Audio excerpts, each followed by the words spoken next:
Welcome back to the Glioblastoma AKA GBM podcast powered by the Glioblastoma Research Organization. To kick off the mini-series, today's topic is going to be managing the holidays. Managing the holidays can be extremely challenging when someone that you love is dealing with a glioblastoma diagnosis, and it's even more challenging once that person is no longer with you. To give a little insight into my journey, my dad's GBM diagnosis ranged from September 2017 to April 2018.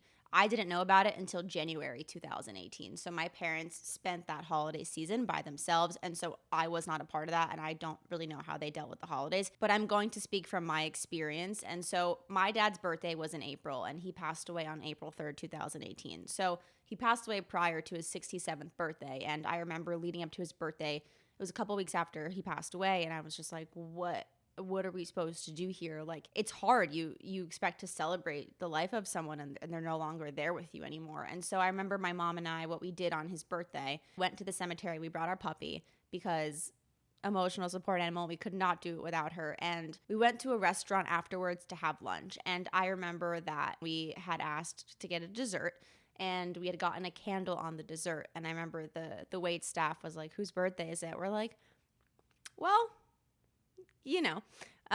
And thankfully they didn't start singing happy birthday, but my mom and I sang happy birthday, and it's still a tradition that her and I keep to this day. And I think on every single birthday, it's been 5 birthdays now, we haven't been together for every single one of them, but no matter where I am, I will get a little dessert and I will light a candle and I will sing my dad happy birthday, because it's like a nice tradition to have. And I think it's important to establish these kind of traditions within your family, because it does help the day feel a little bit better. And while you are sad that that person's not there with you anymore, it's still nice to be able to do a traditional birthday thing, which is like to have a little dessert and blow out a candle. And so that's kind of how we do birthdays in our household. But kind of transitioning into the end of the year holiday time, a popular question that came in was, how can I make the holiday season memorable if I know it might be the last holiday season with my person? I think that's a tricky question, because every single holiday experience that you have in regards to when someone is passing away or when someone is chronically ill, I think it's memorable no matter what. You're always going to remember it. We did this with this person and we did this with that person. And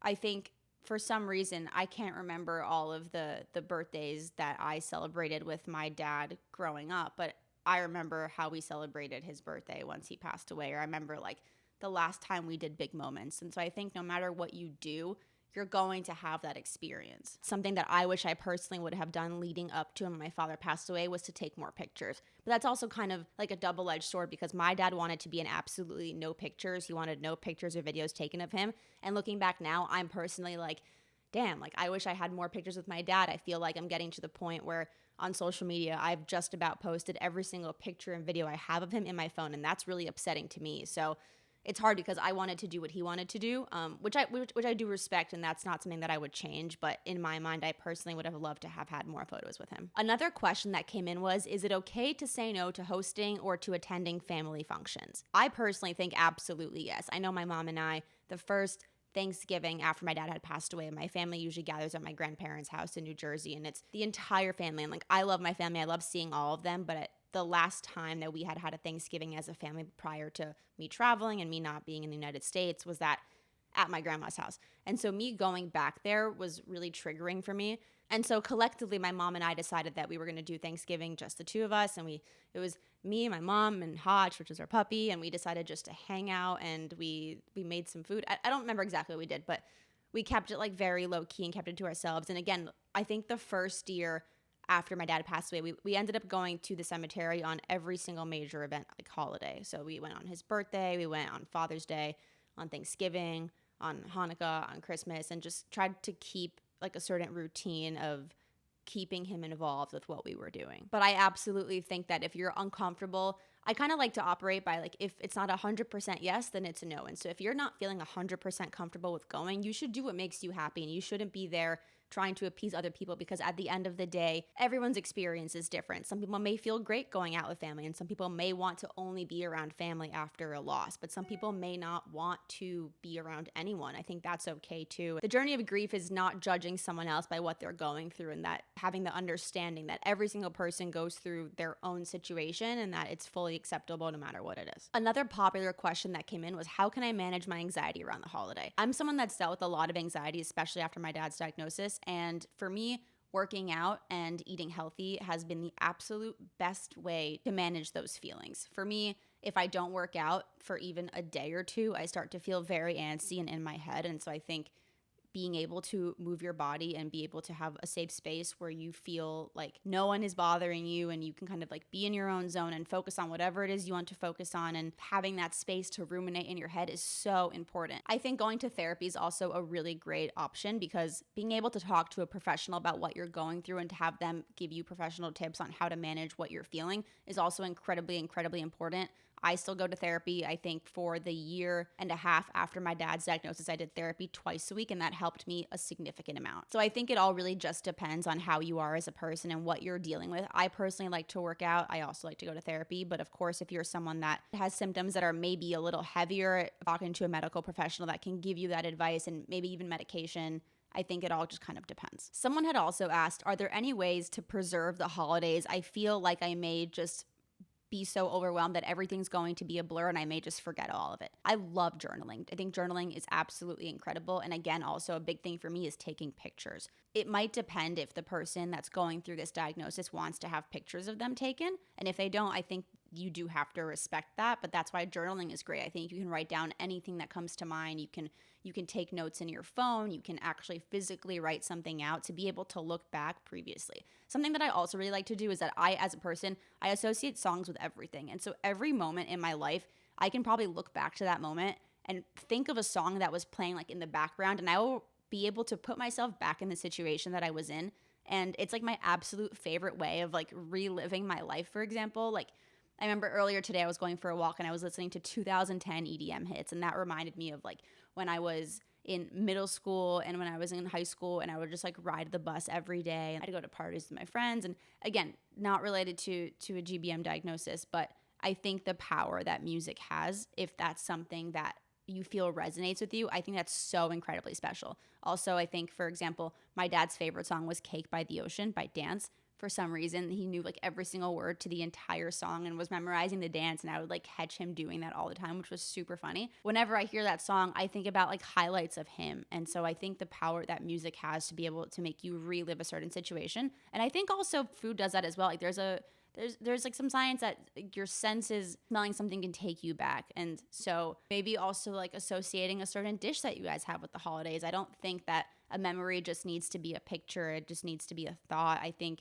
there's so many different ways to experience memory and connect with what you've done, if that makes sense. Another question was, what if I show up and I just cry the entire time? If I show up to a family function and I'm literally just sobbing in the corner, that's okay. Nothing's wrong with crying. If you're comfortable going to an event knowing that you might be a little upset, like that's okay. Your family and your friends are there to support you and they're there to love you, and there should be absolutely no judgment. And if there is judgment from your inner circle, we've said it a lot before, is that the organization is a safe space where you can meet other people that are going through the same situation that you are. So whether if you don't have that comfort from family and friends at home, just know that you always have it within our organization and our community, because everyone does understand what you're going through in some way, shape, or form. And also thinking back post my father passing away, but my first time going back to my grandparents' house for Thanksgiving, it felt like a void. It felt upset. And I think I definitely did cry. I think I went to the bathroom and I cried. I didn't want anyone to know that I was crying. I think that's okay too. And I think it's so challenging because every single person will experience grief in a different way and the way that they cope with things. That's why I think it's just important to talk about, because there is no right way to do things. There is not one way, shape, or form in which you should operate, in which you should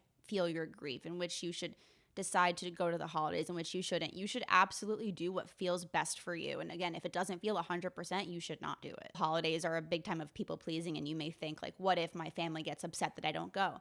It's not about them. It's about you. And that's also a lesson that I had to learn a lot in my life, is that sometimes if someone was upset, or if sometimes, someone was feeling a certain way about a different situation, I would personally get offended, and it's not about me. And I had to quickly realize that everyone's on their own journey, and no matter what I think is right, that doesn't mean it's right for your journey. No matter what you think is right, it may not be right for my journey, and that's absolutely okay. And so I think the idea that you're trying to please people during the holidays is, you have to do what feels good for you, because at the end of the day, you're going to be the one internalizing these feelings and feeling what you are actually feeling. Another question that came in was, how can I keep my loved ones' spirits high this holiday season? They may feel like it's their last and they're feeling really depressed about it. This wasn't necessarily holiday season, but prior to my dad passing away, I tried to make little moments in his life special for him. He wasn't very cognizant towards the end. He started to decline fairly rapidly. I wanted to do what I could to help make his life better in any way, shape, or form, to bring some kind of smile to his face. So I remember my dad's favorite thing in the entire world was the mini Dove dark chocolates. He would give them to every single person that he knew. It was just like, if it was a brand, it would be Dove dark chocolate. And so I remember he had to cut it out during his diagnosis because he was following the advice of his medical professional, which said sugar wasn't really good for him. And again, every single person is different. Please talk to your medical advisor for accurate information based on your situation. But for my dad, it got to the point where he was going to go on hospice, and that was kind of it. And that's where the end of his journey started. I remember having gone to the fridge and there was an entire bag of dark chocolate, and I walked over to my dad and I was like, you have a whole bag of dark chocolate. Like, why don't you just have some? And he was like, I can't. Like, I don't want to. Or he wasn't really making much sense at the time. But I felt like very strongly about making sure that he had like one last piece of dark chocolate, or that like it was something that brought him so much life. And I couldn't understand why he wasn't choosing to do something that brought him so much happiness. And again, it's a tiny piece of dark chocolate, but it made him so happy. And so I made a priority to, like, every single day for a couple days while he was still able to eat, that I would bring him these like little pieces of dark chocolate, like one a day. It wasn't anything crazy. And I think that made his day a little better. So kind of thinking back to like the question, which was, how do I make my loved one feel a little bit brighter this holiday season? I think feeling brighter is in these tiny moments where you're able to connect with your loved one and maybe create a small memory or even a big memory, but something that resonates to the both of you and that brings a little bit of joy. Another question that came in was, what do you get for someone that's dying? I think that's a loaded question because I think it depends on a few factors. But in relations to glioblastoma, and let's say someone nearing the end of their life, well, I think, again, it depends. Like, how far along are they in their diagnosis? Are they functioning? Are they awake? Are they cognizant of what's going on? Are they in bed and they don't speak and they're sleeping all the time? I think those things kind of differ. If someone's fully functioning, there's no reason, in my opinion, to treat them as nothing is wrong. In previous conversations that I've had with people that are living with glioblastoma, it's been a frequent topic that glioblastoma is only a minimal percentage of someone's life. And once you're diagnosed, that shouldn't be the rest of your existence. I think that life